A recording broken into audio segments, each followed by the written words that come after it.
मंदिर तो हम सभी जाते हैं, भगवान के पास जाते हैं, मनोकामना पूरी करने के लिए प्रार्थना करते हैं और भगवान को थोड़ा सा खुश करने के लिए प्रसाद भी लेकर जाते हैं। उस प्रसाद में नारियल भी होता है। हम मंदिर जाते हैं, नारियल को फोड़ते हैं, नारियल का अपने आराध्य को प्रसाद लगाते हैं और उसके बाद नारियल को, जो नारियल का शेष बचता है, उसकी जटाएँ जो होती हैं, उसके खोल को वहीं छोड़कर आ जाते हैं। आपको पता है, जब वो खोल कचरे के रूप में मंदिरों के बाहर निकलता है तो मलेरिया और डेंगू जैसी बीमारियों का कारण बनता है, क्योंकि उसको ऐसे फेंक दिया जाता है, उसमें पानी पड़ता है तो फिर मच्छर जैसे जानवर पनप पाते हैं। और अब जो शोभित हैं, जो राजधानी भोपाल के भी रहने वाले हैं, अयोध्या मंदिर को लेकर जब बात शुरू हुई कि अयोध्या मंदिर का पूजन होगा, 2.5 से 3 साल में मंदिर बनकर तैयार हो जाएगा, तो शोभित ने सोचा, क्योंकि सल्कनपुर में शोभित पहले ही ये काम कर चुके थे। सल्कनपुर में जो पहले हम गंदगी देखते थे, अब वो गंदगी पूरी तरीके से खत्म हो चुकी है, क्योंकि शोभित ने वहाँ पर एक मशीन लगाई, उसको कोकोनट मशीन नाम दिया गया है। इसके माध्यम से कोकोनट के जो एक्स्ट्रा वेस्ट पार्ट होते हैं उसको रिसाइकिल किया जाता है। तो शोभित ने सोचा कि जब अयोध्या में भव्य राम का मंदिर बनेगा, हजारों लाखों की संख्या में जो भक्त हैं वो अपनी मर्यादा पुरुषोत्तम श्री राम के दर्शन करने के लिए अयोध्या पहुंचेंगे, प्रसाद भी चढ़ाएंगे, नारियल भी चढ़ाएंगे, लेकिन जो लाखों करोड़ों की संख्या में भक्त आएंगे, जो नारियल चढ़ाएंगे, तो उनका जो एक्स्ट्रा पार्ट होता है, जो खोल कहते हैं, जिसको हम जटा कहते हैं, उसका क्या किया जाएगा। इसलिए शोभित ने सोचा है कि उनके द्वारा 10 लाख की लागत से जो मशीन बनाई गई है, जो कि सल्कनपुर मंदिर में है, इसके साथ ही जल्द ही मध्य प्रदेश के अन्य मंदिरों में भी उस मशीन को लगाया जाएगा। उस मशीन को वो अयोध्या में लगाएंगे, इसका कोई चार्ज नहीं लेंगे और जब तक शोभित जिंदा हैं तब तक शोभित उस मशीन की मदद से अयोध्या को साफ रखने की कोशिश करेंगे। अयोध्या बीमारी से दूर रहें, यहाँ तक जो भक्त पहुँचें वो किसी तरह की बीमारी से ग्रसित ना हो। तो शोभित इस हिसाब से, इस तरीके से श्री राम के चरणों में नमन कर रहे हैं। वो प्रकृति की चिंता भी करते हैं, वो पर्यावरण की सुरक्षा भी करते हैं और मर्यादा पुरुषोत्तम श्री राम को इस तरह से अपनी ओर से नमन भी करते हैं। मुझे हमेशा ये था कि मुझे कुछ अलग करना है, और जब मैंने पहली बार पढ़ा था कि मध्य प्रदेश से किसी लड़की ने माउंट एवरेस्ट को फतह नहीं किया, तो पहला ख्याल यही आएगा कि वो लड़की मैं क्यों नहीं हो सकती। एक मशीन हमने बनाई है, क्योंकि ज़्यादातर मंदिरों में प्रसाद के रूप में नारियल दिया जाता है, तो जो भक्तगण हैं वो नारियल फोड़ते हैं, अंदर का प्रसाद लेते हैं, लेकिन बाहर की खोल के लिए कोई नहीं सोचता क्या करना है, तो लोग देख के आगे निकल रहे हैं। अयोध्या जैसे सबको पता है, हम हिंदुओं का ताज सिर्फ राम भगवान का घर नहीं बना है, पूरे इलाके का अपलिफ्टमेंट हुआ है।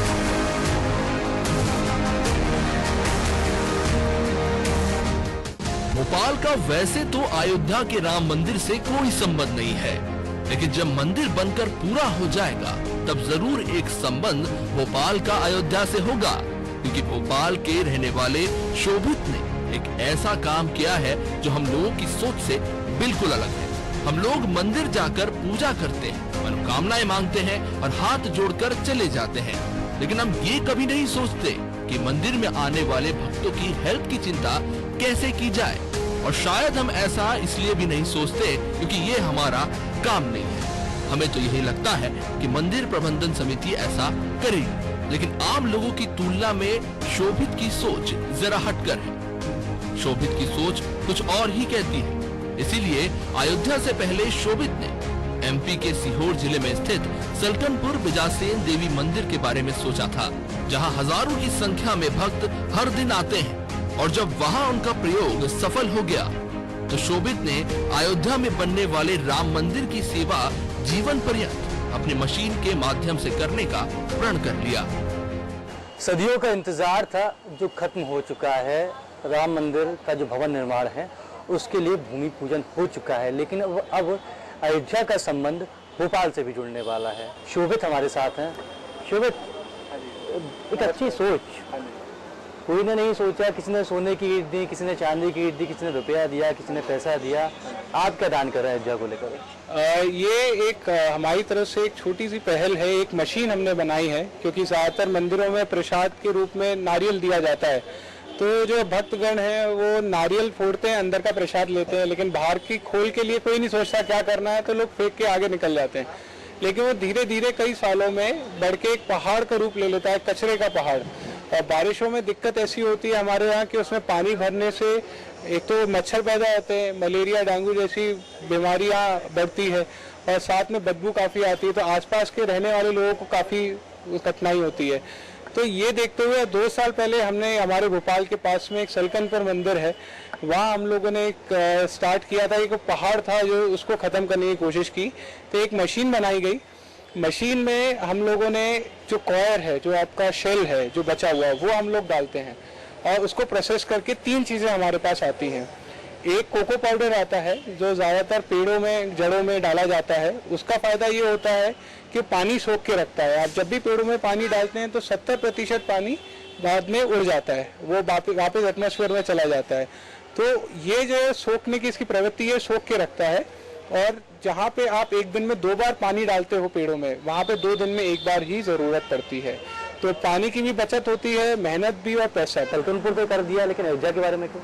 अयोध्या जैसे सबको पता है हम हिंदुओं का ताज है और आने वाले समय में वहाँ बहुत श्रद्धालु और बहुत टूरिज्म बढ़ेगा। पूरा एक सिर्फ राम भगवान का घर नहीं बना है, पूरे इलाके का अपलिफ्टमेंट हुआ है, तो भीड़ बढ़ेगी, लोग आएंगे। और जहाँ पहले हम लोगों ने अपने एक्सपीरियंस में देखा है, जहाँ टूरिज्म बढ़ता है, भीड़ बढ़ती है, वहाँ पे पोल्यूशन ज़्यादा हो जाता है, प्रकृति को बहुत नुकसान पहुँचता है। तो ये अभी से उस प्रकृति की रक्षा के लिए हम अभी से कदम उठा रहे हैं और ज़्यादातर हम लोग ये कर सकते हैं, अभी ये इस चीज़ से स्टार्ट कर सकते हैं और आगे कितने तरीके से मैं चाहूँगा लोग और अपने इनोवेशन लेके आए। नॉर्मली ये मशीन साउथ साइड देखी जाती है जहाँ पे कोकोनट बहुत होता है, वहाँ पे जो मशीन है वो 50-50, 60-60 लाख रुपए की मशीन है। इसी से इंस्पायर्ड ये मशीन बनाई है। इसके अंदर जो कटर होता है खासकर, वो एक ऐसा डिज़ाइन है जो मेरा खुद का है, वो अभी किसी के पास नहीं है। क्योंकि जब नारियल अंदर जाता है, भूसा अलग और उसके स्ट्रैंड अलग, क्योंकि जो वहाँ मशीन से वो ग्राइंडर है, वो पूरा ग्राइंड करके एक बराबर करके दे देती है। यहाँ आपको अलग अलग प्रोडक्ट मिलते हैं। तो एक आर्टिकल पढ़ रहा था इंटरनेट पे, तो उसमें मैंने पढ़ा कि सऊदी अरेबिया में लोग कोकोनट का पाउडर डालते हैं। तो इसके बारे में रिसर्च किया तो काफ़ी कुछ ये एमपी इंडिया से भी जाता था और पूरे वर्ल्ड से वहाँ आता था। तो वहाँ से एक इंस्पिरेशन मिली कि हम भी ये कर सकते हैं। और साथ में मंदिर का मामला, कि हमारे यहाँ तो मंदिरों में सबसे ज़्यादा नारियल आते हैं, तो दोनों का विन विन सिचुएशन हो गई। तो वहाँ से ये आइडिया आया। और साथ ही साथ पेड़ और पानी, जो हमारी बेसिकली पानी, जो लोग कहते हैं कि अगला अगर वर्ल्ड वॉर होगा कभी तो पानी के लिए होगा, तो वो पानी की बचाव हो रही, जो बचत हो रही है, वो सबसे ज़्यादा इनिशियली हमें इम्पोर्टेंट थी। तो ये हम लोगों ने यहाँ इंडिया में ही प्रपोज किया। तो बनाने के लिए कई हमें महिलाओं की ज़रूरत पड़ती है, तो महिला शक्तिकरण भी होता है उसमें। तो उसमें उन लोग को भी हम लोग वेज पे रखते हैं, उन लोग को नौकरियाँ मिलती हैं। जो लोग मार्केटिंग और सेल करते हैं उन लोग को नौकरियाँ मिलती हैं। तो एक तरीके से एनवायरनमेंट के साथ साथ ये पूरा ग्लोबल तरीके से इनका अपलिफ्टमेंट है लोगों का। तो ये दोनों कनेक्शन एक साथ जाते हैं। कोरोना काल में फिर से रामायण टीवी प्रसारित हुई, हमने भी देखा कि राम भी प्रकृति प्रेमी थे। जब वो वनवास की ओर जाते हैं तो जो घर बनाता है वो भी घास फूस का ही बनाया था उन्होंने। लक्ष्मण उस घर को बनाते हैं, राम बाहर बैठ के तपस्या करते हैं।